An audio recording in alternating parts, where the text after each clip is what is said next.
This doll just moved.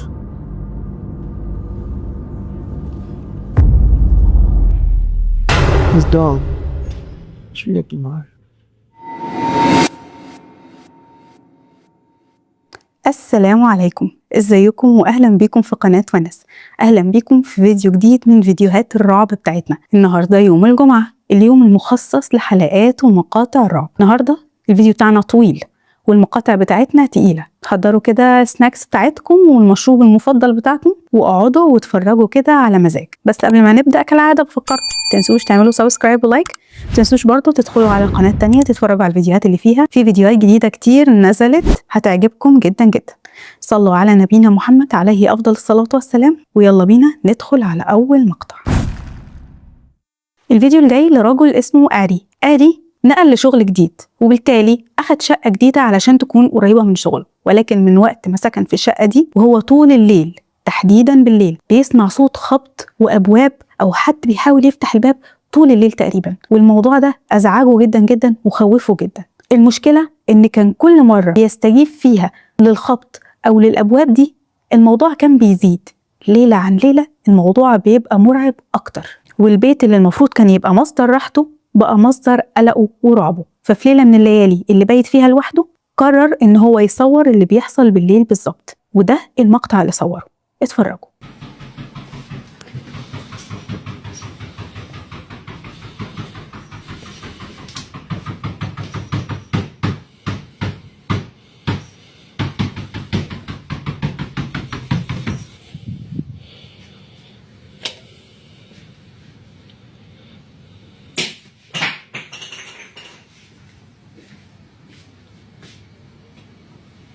طبعا زي ما انتوا شايفين كده هو النهار كان طلع اصلا، فالراجل من كتر ما هو تعب طول الليل قرر ان هو خلاص بقى طالما ما فيهاش نوم يبقى نصور. زي ما انتوا شايفين كده صوت كأن حد عايز يفتح باب الحمام. مجرد ما بيفتح باب الحمام بيشغل النور، مفيش اي حد. بيسمع صوت حاجة وقعت وراه في المطبخ، بيبص في المطبخ بيلاقي فعلا كأن زي غطا او كوباية بلاستيك صغيرة وقعت في الارض. وقعت ازاي وليه وقعت دلوقتي بالذات الله اعلم، لكن احنا مش هنقف عند الكوبايه بلاستيك اللي وقعت في الارض ونسيب الباب الحمام اللي كان حد جواه عايز يفتحه ده. على الرغم من جمال والراحه اللي الراجل لقاها في الشقه دي، الا ان هو مش قادر يقعد فيها اكتر من كده، ومش قادر يحدد بالظبط هو هيقدر يستحمل لحد كام يوم جايين. ولكن ما كانش ده المقطع الوحيد المرعب اللي الراجل صوره وهو في الشقه. آري حط الكاميرا في الصالة أثناء ما هو كان نايم جوه في الأوضة، والموضوع بقى خلاص سيطر على دماغه، وبقى خايف إن أي حاجة ممكن تحصل وهو نايم ومش حاسس كمان. وده اللي كان في المقطع.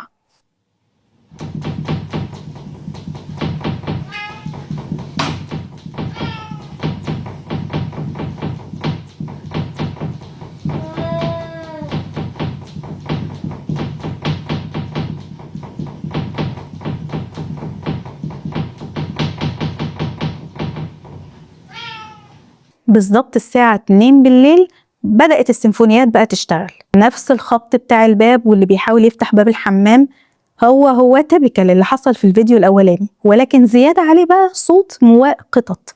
الراجل ما عندوش أي قطط في البيت، فطبعا الراجل اترعب أكتر وأكتر، وبقى خلاص عايز يعرف كل حركة بتحصل في الشقة وهو كمان بعيد أو في الشغل. فقرر إنه يسيب الموبايل بتاعه في البيت ويشغل الفيديو طول فترة ما هو كان بره في الشغل، لأن هو لاحظ إن الحاجات الغريبة والأفعال الشيطانية دي بتزيد يوم عن التاني. فساب الموبايل يصور وشغل التلفزيون وسابه مفتوح وراح الشغل. ولما رجع من الشغل وراجع سجل الكاميرا بتاعه اتفاجئ واترعب من اللي حصل فيها، وبقى خلاص مش قادر يقعد ولا يوم واحد في الشقة دي بعد كده. اتفرجوا.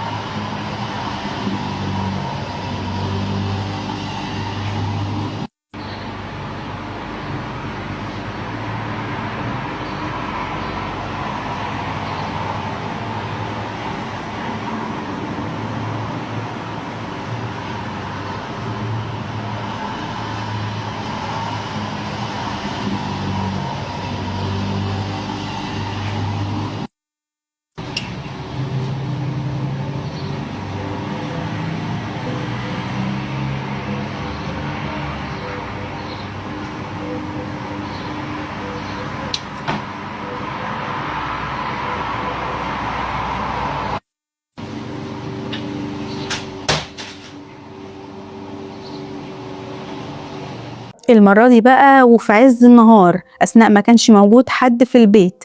كل الأعراض اللي شفتوها في الفيديو دي حصلت. بس انتوا ممكن تكونوا ما خدتوش بالكم من حاجة مهمة، إن في ظل أو خيال عدى قدام الكاميرا بسرعة رايح جاي، والكاميرا لما لقطته عملت زي الفوكس بتاعها اتلخبط، ما بقتش عارفة يعني هو اللي عدى قدامي ده حقيقي أركز عليه ولا ملحقتش حتى، فالفوكس شوية اهتز. كان حاطط بطانية على الكنبة، البطانية بدأت تتسرسب وتنزل بهدوء وتتسحب على جنب كمان. بعدها بشوية ضرفة من ظرف المطبخ بتتفتح وتتقفل لوحدها. بعدها حاجة كانت محطوطة على ضرفة من ظرف المطبخ من فوق بس وقعت برضو واتهبتت على الأرض لوحدها. آدي واللي مأجر الشقة دي قرر إن هو ما يسجلش أي حاجة تانية بعد كده، لأنه لاحظ إنه لما بيركز مع الأحداث دي وبيحاول يسجلها أو يلقطها، هم كمان بيركزوا وبيزودوا له في الجرعات اللي بيدوها له من الرعب. فقرر إن هو ما يعملش كده تاني لحد ما يسيب الشقة خالص ويروح ينقل في حتة تانية. فيا ترى انتوا ايه رأيكم؟ يا ترى فعلا لما بنركز مع الحاجات اللي بيعملها الجن بيزود فيها ولا لا؟ اكتبوا لي رأيكم في التعليقات. عمركم قبل كده حصل لكم انكم سمعتوا حد بينادي عليكم وما كانش في حد بينادي عليكم؟ يعني انا اعرف ناس مثلا حكت لي انها بتسمع صوت اخوها بينادي عليها وهو مش موجود اصلا، او مامتها او اي حد من افراد عيلتها. ساعات في ناس كمان سمعت صوتها هي شخصيا بتنادي على نفسها. يا ترى حصل لكم كده قبل كده؟ في الفيديو اللي جاي ده راجل مسلم، يعني مننا وفينا، عارفينه وعارفنا. الراجل ده كان عايش هو ومراته في البيت، بس الفترة اللي حصل له فيها الأحداث دي مراته ما كانتش موجودة معاه في البيت، مراته كانت مسافرة، ومتأكد 1000000% إنها مش موجودة معاه في البيت. بس فجأة وهو نايم على سريره في أوضته في أمان الله بيسمع صوت مراته جاي من الدور اللي تحت بينادي عليه، بتقوله انزل تعالى يلا.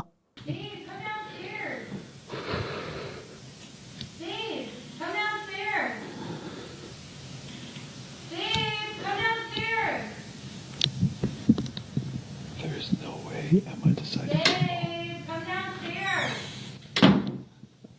in the morning and then something slimy to do?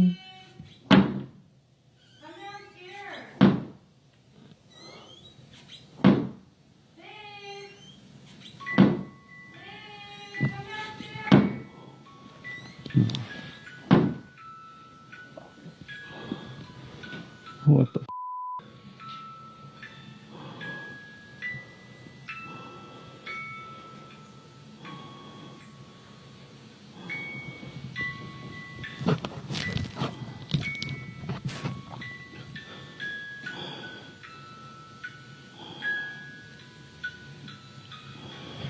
Alexa, turn on all lights. I couldn't find any enabled video skills. Really? To do that. Go to the Alexa Thanks, app Alexa. to manage your video skills and devices. في أول مرة يعني اتخض، مستحيل مراتي مسافرة وأنا متأكد إنها مسافرة. نزل تحت ما لقاش أي حاجة، فطلع تاني أوضته وهو مرعوب. شغل الموبايل وفتح التسجيل، وباين من صوت نفسه وإيده اللي بترتعش قد إيه هو خايف. هتسمعوا في الفيديو بكل وضوح مراته فعلا وهي بتنادي عليه من تحت ومراته مش موجودة. المرعب أكتر في الموضوع إن الكاميرا الموجودة في الطابق اللي تحت أصلا بترصد حاجة تانية كمان مرعبة، بترصد الباب وهو بيفتح ويقفل لوحده بالتوازي مع صوت مراته اللي عمال يندهله. لا ومش بس كده، في نفس اللحظة برضو اللي هو بيصور فيها الميوزك بوكس اللي كان موجود جنبه على الترابيزة اللي جنبه اشتغل لوحده، فبقى مش عارف يلاحقها منين ولا منين، من صوت خبط الباب اللي جاي من تحت، ولا صوت مراته اللي بتندهله وهي مش موجودة، ولا الميوزك بوكس اللي اشتغل لوحده ده. نفس الشخص ده نزل فيديو تاني وبيقول ان هو اثناء ما كان بيأدي صلاته الميوزك بوكس نفسه اللي اشتغل قبل كده اشتغل برضه وهو بيصلي. Guys, I was just praying and the music box just started playing by itself. Can you do that again? Nope. Nope. Nope. Nope. Nope. بمجرد بس ما بيتفاعل وبيقول له تقدر تشغل الميوزك بوكس تاني، الميوزك بوكس بيشتغل تاني من تلقاء نفسه عادي جدا. بس انا لاحظت جنب الميوزك بوكس كده في حاجة تانية، تحديدا على الرف اللي تحت الميوزك بوكس على طول في بورد ويجا موجود في البيت. انتوا عارفين القصص الكتيرة اللي بتصاحب الويجا بورد دي، اي حد اتعامل مع لعبة الويجا او موجود عنده في البيت او حصل اي اختلاط بينه وبينها بيحصل معاه احداث غريبه جدا جدا. فيا ترى الويجا بورد ده كان هو المسؤول على اللي بيحصل له جوه البيت ده ولا لا؟ ويا ترى حصل لكم موقف زي اللي حصل له كده قبل كده، او سمعتوا حتى اصوات بتنده عليكم وانتم متاكدين ان مفيش حد موجود معاكم؟ الفيديو الجاي ده لطفل صغير، مش صغير قوي يعني، تقدروا تقولوا كده في المرحله الابتدائيه، نهايه الابتدائيه، حاجه زي كده. الولد ده بيفضل طول الليل مرعوب، وبيقول لاهله دايما انه بيشوف ظل اسود او ظل الكيان اسود طويل بيلحقه دايما وهو نايم. بس طبعا كعاده اي اب وام ان هم تجاهلوا مخاوف ابنهم ده، وقالوا له يمكن انت بتحلم بكوابيس او شفت حاجه خوفتك، ارجع بس نام وكل حاجه هتبقى كويسه. ولكن بعد اسابيع من الشكوى بتاعته دي برضه نفس الشكوى الولد بيفضل يشتكيها. فاخيرا الام سمحت متفضله انها تسيب التليفون جنب ابنها بالليل، وقالت له لو انت بقى بجد صادق، اي حاجه تحصل لك بالليل او اي حاجه تشوفها، هات التليفون، افتح الكاميرا وصور اللي انت بتشوفه ده علشان تتاكد ان اللي بتشوفه ده مجرد خيال مش اكتر. وفعلا قد كان الولد سمع كلام مامته وفعلا صور اللي هو بيشوفه، ويا ريته ما صوره. اتفرجوا.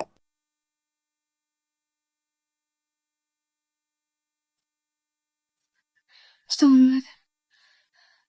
Bang, abang, bang sini bang,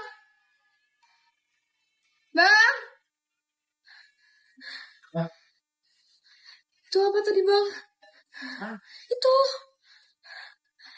tadi ada hitam-hitam di situ bang. Ada hitam-hitam di situ bang.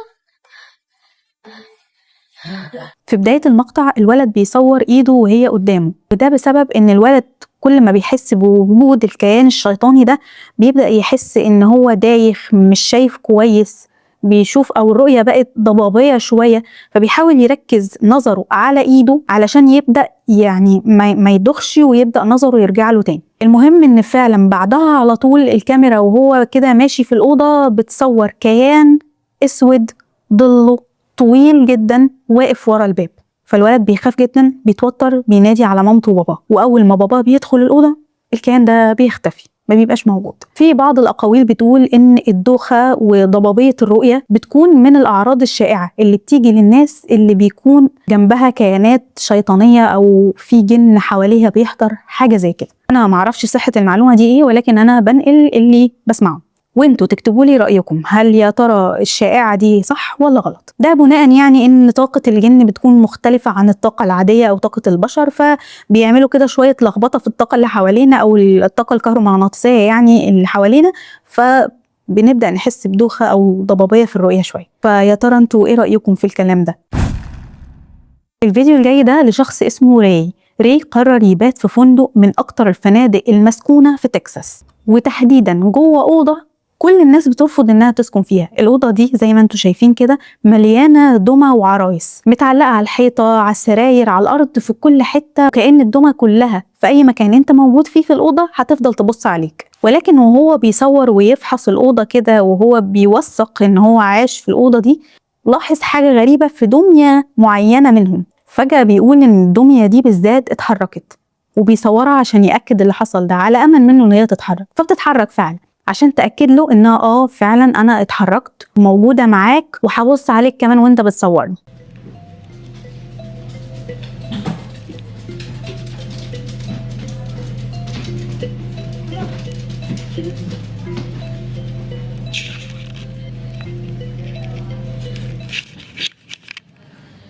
This doll just moved.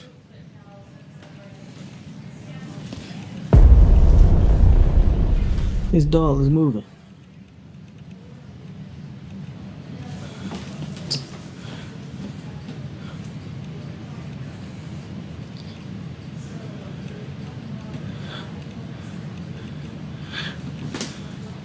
This doll literally just moved.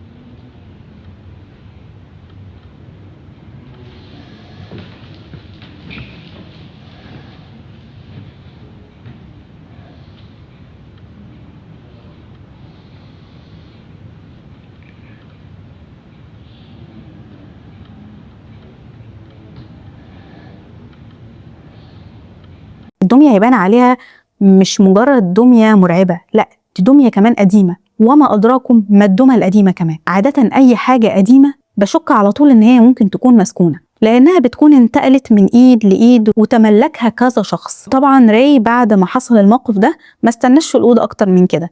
طب استنى شويه يمكن حاجه تانية تحصل، عامل فيها جامد قوي. المهم ان هو مشى من الفندق وما كملش في الاوضه دي تاني. في المقطع اللي بعد كده واحد بيوثق كل الظواهر الماورائيه اللي بتحصل له جوه البيت بتاعه، وبيقول ان اول حاجه حصلت له انه هو نايم اتسحب فجاه من السرير كأن حاجه شدته بقوه، وبعد كده ابتدى يسمع أصوات غريبة في البيت بالكامل تحديدا من الطابق اللي تحت، فقرر يوثق اللي هو بيسمعه ده في يوم أو ليلة من الليالي اللي قاعد فيها في الشقة.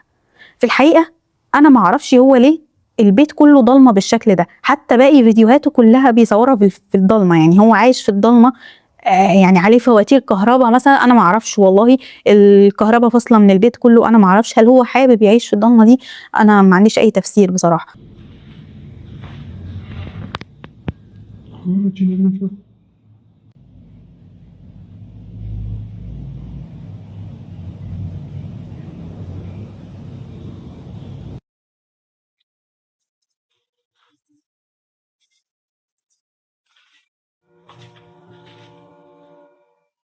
Eso que suena es el tren, ¿eh? No se expanden. Pues la neta, ¿para qué lo despierto, no? Está miedo me va a asomarme, la neta. Hola. لما نزل واتحقق من الأصوات اللي بتحصل تحت دي كالعادة ما لقاش أي حاجة خالص، ولكن الوضع مش هيفضل كده كتير. بعد ما إيريك طلع تاني الدور اللي فوق سمع صوت حاجات بتتكسر كتير جدا في الطابق اللي تحت، فنزل بسرعة علشان يشوف فيه إيه، علشان تحصل حاجة ترعبه حتى النخاع. اتفرجوا. Hola.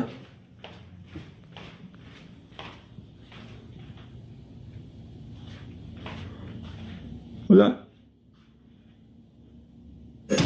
Chinga tu madre. Ay, Dios mío.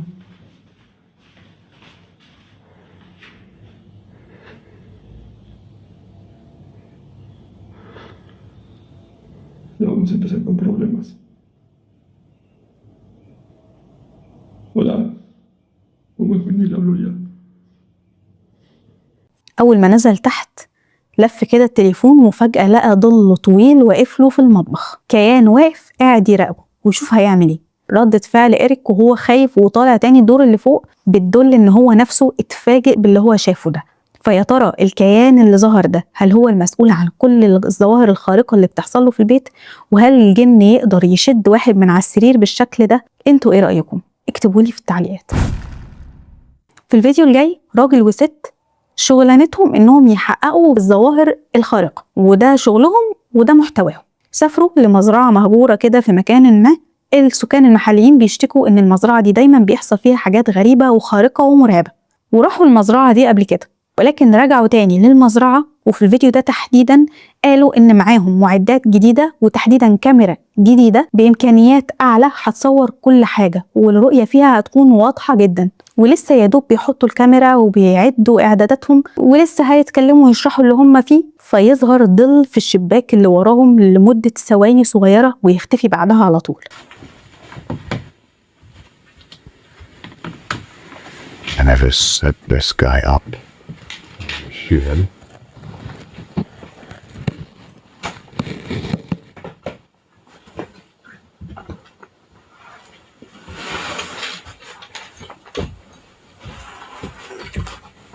Press it and catch it. Or wax, maybe here.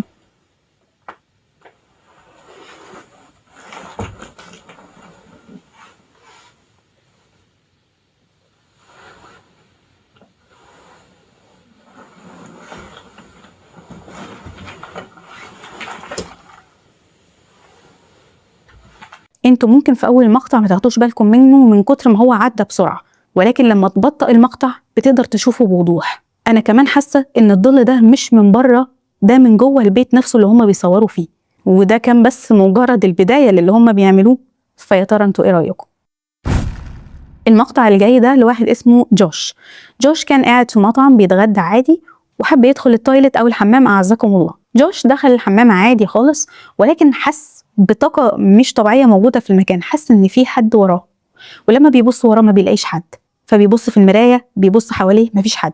ففجأة وهو بيتفحص كده الحنفية اتفتحت لوحدها.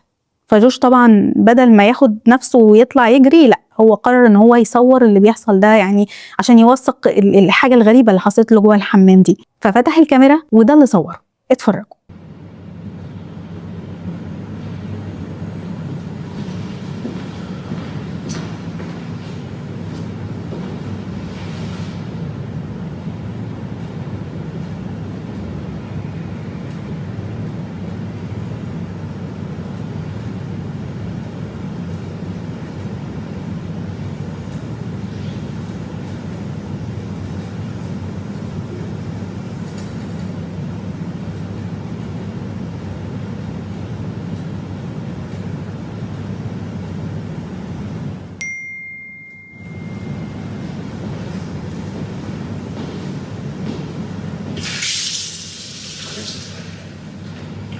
Jesus Christ.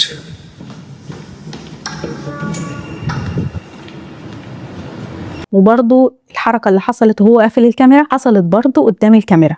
الحنفية اتفتحت لوحدها، أو اتفتحت واتقفلت لوحدها. فيا ترى انتوا ايه رأيكم في المقطع ده؟ يا ترى ممكن تكون في مشكلة تقنية في الحنفية يعني بما انها في مطعم؟ لا ده ممكن يكون ايه يعني؟ لأن هي دي الحاجة الخارقة الوحيدة اللي حصلت وهو موجود في الحمام. ده بغض النظر عن انه حس ان في حد وراه ولما بيبص ما بيلاقيش حد. فانتوا ايه رأيكم؟ يا ترى فعلا الحمام ده سكنه حاجة ولا ممكن تكون مشكلة بسيطة وخلاص؟ اكتبوا لي في التعليقات. المقطع اللي جاي ده لواحد من مستكشفين الأماكن المهجورة. في ناس رشحت له المكان ده زي بيت أو عمارة، وقالت له إن تحديدا في الدور الثالث أو بلكونة الدور الثالث دي أكتر حتة مرعبة في المكان كله. فقرر إنه يروح يستكشفها بنفسه، وطلع فعلا فوق، وده اللي صوره. اتفرجوا. Sebenarnya itu kita sih takut guys. Selagi dia tidak berwujud, beta pun sen takut. Merinding. Beta pernah live sini tapi sini beta paling takut cuk. Ini di balkon 3. Balkon 3 di lantai 3. Oke guys, sekian.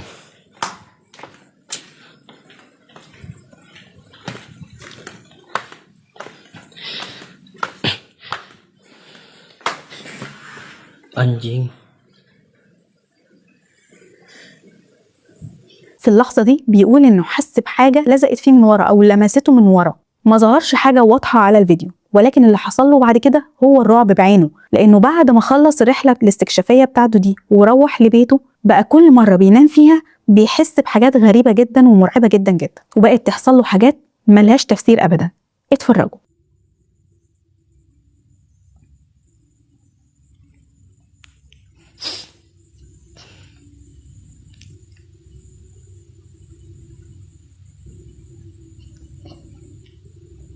Cuma begitu sah.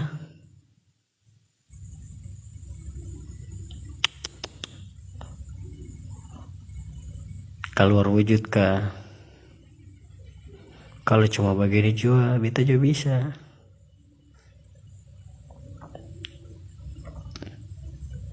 Si ada di sebelah mana? Supaya beta jalan kau sih.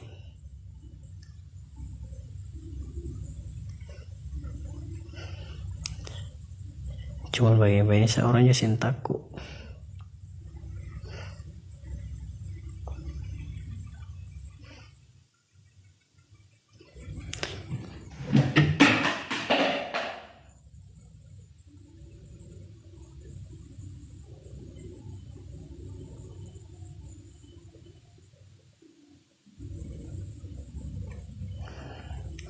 Tenang.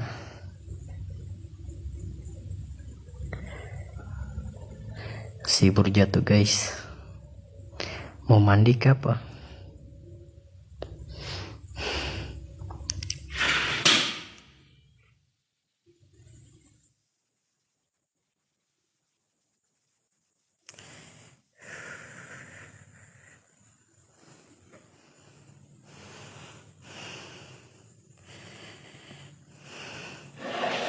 Kayak anjing.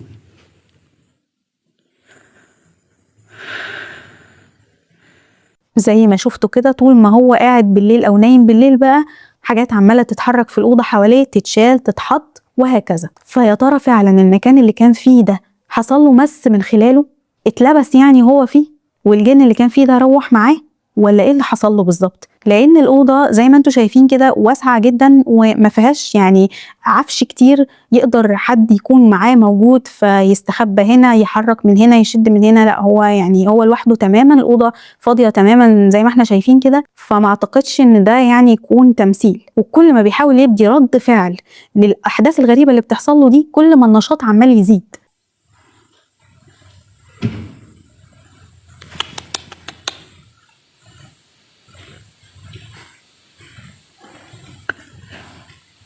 Risiko kerja.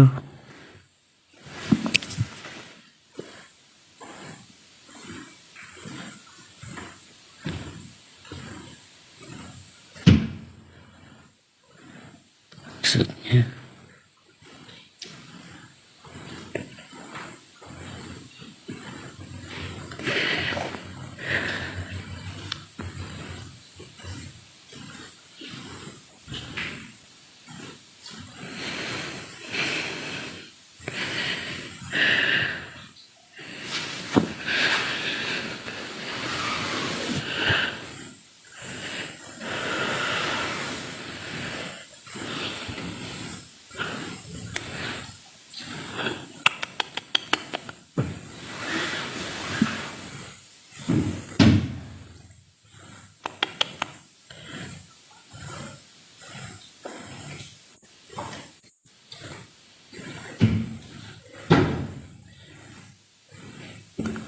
الجن او الحاجه اللي معاه دي عماله تفتح بقى في الحلل والعلب اللي موجوده، يعني شكله كده كان جعان ولا حاجه. وزي ما انتم شايفين برضو قدامكم الاوضه فاضيه تماما، يعني حتى اللي بيعمل الحيل دي بيشد خيط منين ولا قاعد فين ولا مش عارفه بصراحه، بس انا حاسه ان الامر معاه طبيعي لان دي حاجات اصلا الجن فعلا بيعملها ووارد انه يعملها.